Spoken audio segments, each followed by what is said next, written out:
think to me one of the important things is what we're trying to do in this particular trial is to actually not have a setup that allows you for registration, for argument's sake, where you're looking to actually determine a single treatment or two treatments. We're actually looking at a program.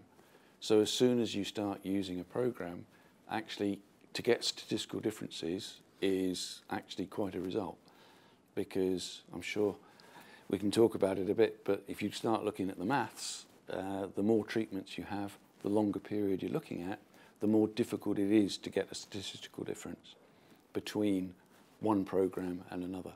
So a lot of trials are done with just one or two applications, and you can quite easily get statistical differences. But in a practical situation, that's not what a customer is going to be doing. So we're wanting to do something that is really practical and can actually then be really used in the future, actually out there for greenkeepers. Great, thank you, Peter. And how can you tell me how this differs from previous research? Is this a first? I think this is probably more complex in that an awful lot of trials wouldn't have been set up with 5 applications over such a long period.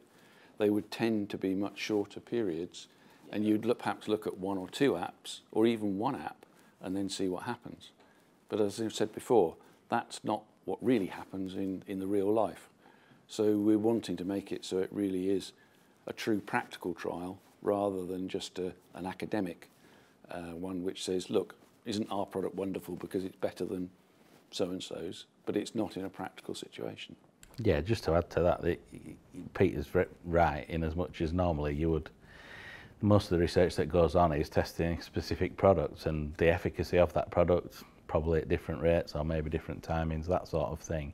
This is research that is looking at products that have all got proven efficacy against disease, which is why they're available. That's why they've already passed a certain number of tests. And so these treatments, each treatment program was relatively complicated, like Peter said, but they represent the type of program that a greenkeeper would have in place. So in terms of the experimental design of this trial, there was nothing new about it, but in terms of each of the treatment programs, they were very detailed and very comprehensive.